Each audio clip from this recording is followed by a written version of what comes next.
Before long, we'll be selling this house and moving into a high-rise condo. So you better start looking for a new place." Maggie's mother, Karen, sneered, "You're not thinking you'll get a dime of our father's inheritance, are you? We're having you relinquish your right to it. You got that, Ashley?" My sister threatened me, her face a horrifying mask of cruelty. Ashley's boyfriend stood to the side, his laughter only adding salt to the wound. It was unbearable. Our father's funeral had barely finished, and they dared to talk like this. "You heard the absolute worst. I can't stand this anymore. I'm cutting ties with you all." The moment I shouted those words, the doorbell rang. Standing there was a man I felt like I'd met before. "My name is Maggie. At 22, I'm soon to graduate from university. Nothing to brag, but I'm strong-willed and patient. From my childhood through university, I've always quietly and diligently focused on my studies. I've maintained reasonably high grades, and I do have dreams I want to fulfill. Although I'm content with my daily life, I'd also have a significant worry. Maggie, come downstairs now." A loud voice rang from below. With reluctance, I went downstairs to find my mother, Karen, and my sister, Ashley.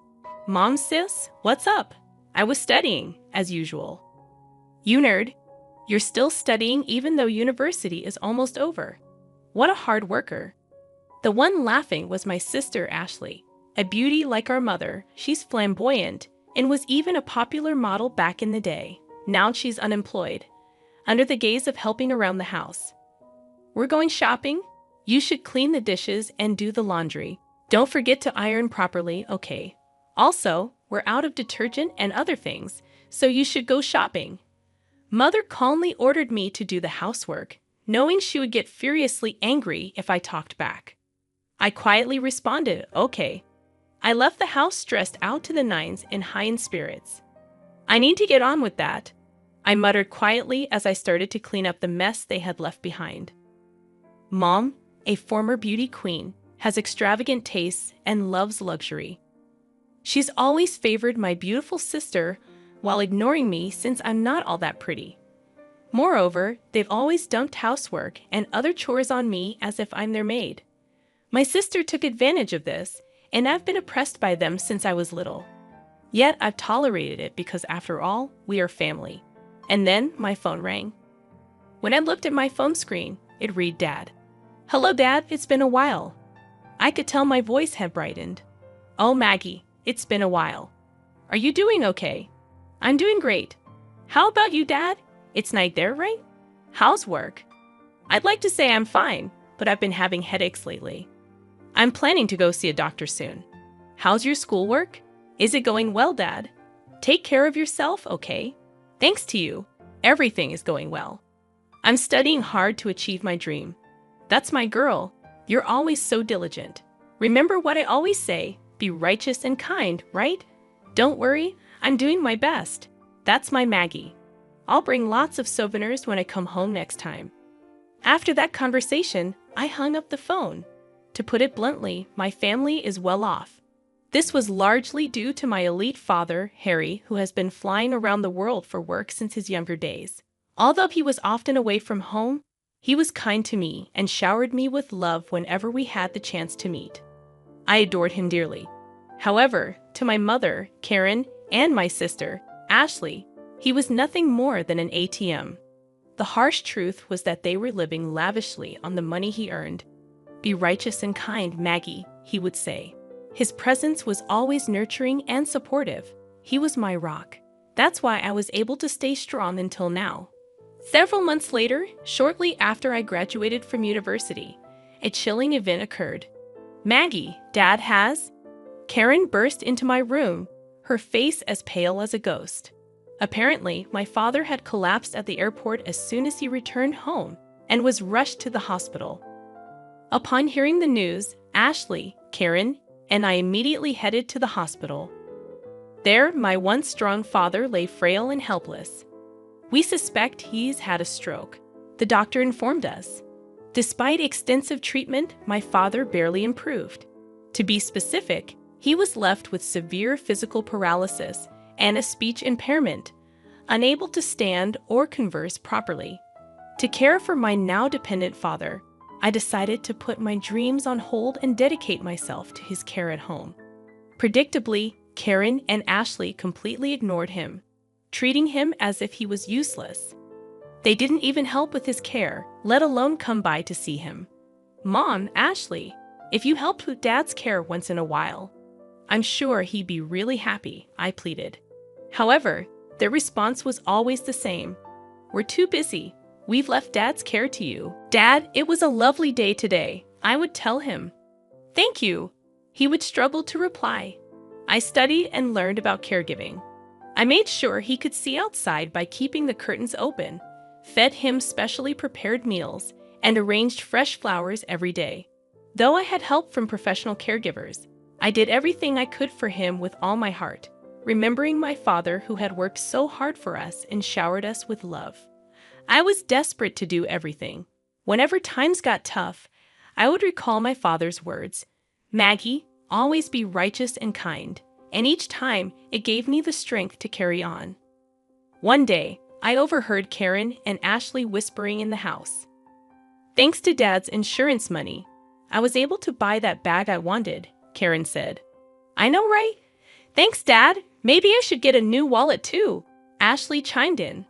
I held back from yelling at them and continued to listen, only to hear Karen utter something even more shocking. "If Dad were gone, we'd receive a few $100 million from his life insurance and inheritance he's been saving up through his job and investments." "Wow, Mom. And we should totally buy a luxury condo, and my boyfriend could live with us." "Oh, I wish Dad would hurry up and die." Indeed, I couldn't bear it any longer and left the scene. My father was struggling to stay alive, and yet they were spending his insurance money and dreaming about a luxury condo from his inheritance, wishing for him to die sooner. I felt like vomiting out of anger and despair. In reality, my mother and Ashley had been living it up recently, buying up brand name items and even leaving my father and me behind to go on overseas trips. But there was no way I could tell my father, who was already having such a hard time. I didn't want to sadden him. Pretending I hadn't heard my mother and Ashley's conversation, I devoted myself to taking care of my father. Many friends and acquaintances often came to visit him. They all loved him. I particularly remember an older man in a suit and glasses who often came. I wasn't present, but he was probably an executor from my father's company or something. He would bow his head and greet me whenever he saw me. I was happy that my father was loved, and on the days when he had visitors, his face seemed brighter. I thought these days would continue, but a few months later, my father had a stroke recurrence and suddenly passed away. I cried, clinging to my father's body that no longer spoke. Even my mother and Ashley shed tears this time, mourning the loss of my father. What followed was a whirlwind. There was a wake and a funeral to be held, and of course my mother, the chief mourner, did nothing. Neither did Ashley. In the end, I had to go through all the procedures by myself, running around in a rush. The wake ended, and many people attended the funeral, with numerous flowers arriving as well. Seeing the character and popularity my father had in life, I felt somewhat comforted. At the funeral, sobbing voices echoed, and my father, with a peaceful face, embarked on his journey. In the evening of the day when the first 7 days were over, I had finally started to recover a bit from the sadness. As I was cleaning up the 7th day, my mother and Ashley called me into the living room. Next to Ashley was a man who was said to be her fiancé. Like Ashley, he looked good, but given his former job as a male stripper, his inner frivolity was clear. Apparently, his name was John. "So about father's inheritance," my mom began. I had a terribly bad feeling, and then my mother, laughing scornfully, said something outrageous. "We'll get a lot from your father's inheritance, so we decided to sell this house and live in a luxury condo. So you should leave." "Mom, it's only been a week since Dad passed away. Are you already talking about the inheritance and the luxury condo?" "We've already signed the contract. It's a high-rise, brand new." "You've already signed. When did you?" "About a month ago, I guess." "A month ago. But Dad was still doing fine." "Huh, he was practically dying. He had a lot of money, so it'll work out fine. My mother was selfish as ever. Ashley continued, yes, that's right. The luxury condos for Mom, me, and my fiancé. So, you're a nuisance. You should hurry up and find some shabby apartment, okay? Even you, sis? Are you serious? Of course. Don't even think about getting any of Dad's inheritance. We'll have you renounce it. You understand, right? Ashley was approaching me with a terrifying expression, and next to her, her fiancé was laughing. Seeing my father's inheritance in the corner of my eye made me feel suffocated. It was too much. They had the nerve to say such things before my dad's mourning was even over. You guys are the worst. I can't stand it anymore. I'm cutting ties with both of you. Huh? We'd actually feel relieved if you cut ties with us. My mother and Ashley laughed at me. I clenched my fists and started trembling. At that moment, the front doorbell rang. Straightening my trembling breath and wiping my tears, I'd opened the door, thinking it might be a late visitor. Good evening, my condolences for your loss. The man who deeply bowed his head at the entrance was the middle-aged man in a suit and glasses who frequently visited my father's sickbed. Thank you. Please come in. As I was about to invite him in, the man presented his business card. Please check this. My name is Watson, an attorney assigned by your father. The business card indeed belonged to a law firm, and although I had not noticed it before, a badge denoting him as a lawyer was gleaming on his chest. A lawyer? I was surprised. My mother, Ashley, and her boyfriend came out from behind. Huh? What does a lawyer want from us? Watson responded to my mother's skeptical expression. I've come to discuss your husband's inheritance. Can we talk for a moment? Watson sat down in the living room. My mother sat directly across from him, and Ashley and her boyfriend sat next to her.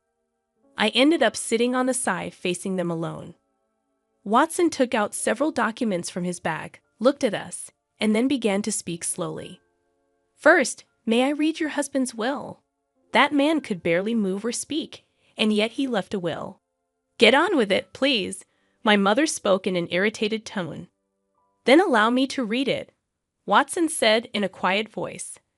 The testator, Harry, hereby bequeaths as follows. The testator leaves all property belonging to him to his second daughter, Maddie. A moment of silence fell upon the room. The testator designates the following as the executor of the will. Before Watson could continue reading, Ashley interrupted. Wait a minute. What did you just say?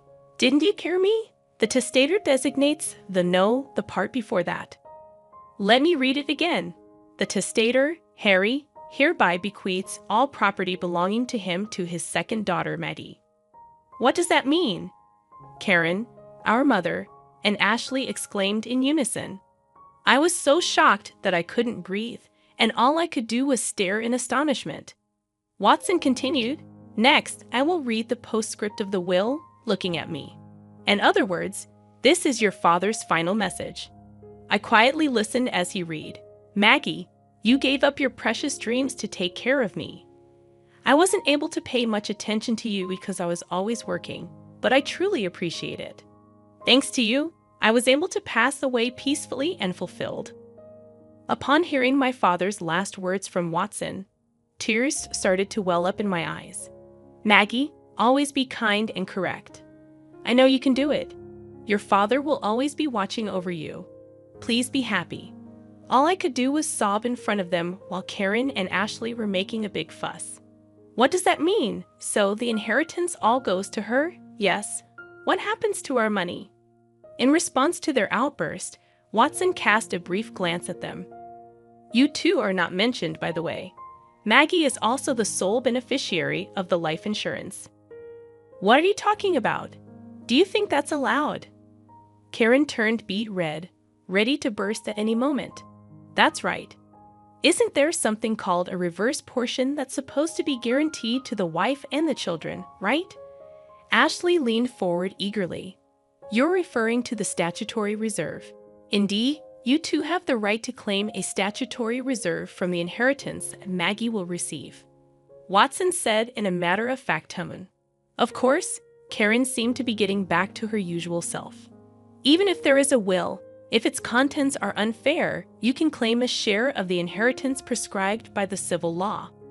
However, Watson continued, Harry had commissioned us to investigate the fact that you, Karen, and you, Ashley, were living luxuriously with Harry's money and squandering the insurance money. The eyes of Karen and Ashley widened in astonishment. Indeed, you purchased a luxury condominium and a car, and you spend quite lavishly on host clubs and overseas trips. All the caregiving and household chores were left to Maggie alone. Moreover, there were even remarks hoping for Harry's death. My father knew everything. He knew everything but pretended not to know. That's my mother. Stammered Watson responded calmly. In this case, it's unlikely that the distribution of the inheritance will be deemed unfair. Even if you take it to court, it's very unlikely you'll be able to claim anything. Of course, you can try if you wish. I'll be the one you'll be set up against. My mother's face had turned a pale blue. That's ridiculous, my sister also muttered. When Watson was leaving and I walked him out to the entrance, he said, Maggie, you have grown up to be quite admirable. Your father always spoke of you with such joy. Really, my father has known your father since we were young, and I was honored to take on this request. Your father felt he was too lenient with the other two, but I believe he found peace knowing how well you turned out. Watson's eyes were squinted in a warm smile. I was so touched that I teared up again. Please live a happy life from now on. You know I'm always here to help. Watson left me with those words, and I kept bowing deeply to him. A year later, with Watson's help, I was able to inherit all of my father's assets. As for my mother and sister, my mother, unable to pay off the loans for the high-rise condominium, had already contracted the expensive car and the designer goods, eventually went bankrupt. My sister, on the other hand, was quickly abandoned by her boyfriend when he'd learned that she wouldn't be inheriting anything. I heard through the grapevine that she's now living with my mother and working part-time. They called me for a while, but I kept replying, I've cut ties with you. Please contact me through a lawyer. I thought that was what my father wanted too. Now they don't contact me at all. As for me, I used my father's inheritance to attend a law school I had once given up on. Originally, I wanted to become a prosecutor to uphold my father's words, always be kind and correct. But now, my dream has changed. After working with Watson, who had saved me in my time of need and provided unwavering support, I started to admire being a lawyer myself. So now, I'm studying hard to become one. I strongly wish to become a lawyer like Watson, who is always just and kind.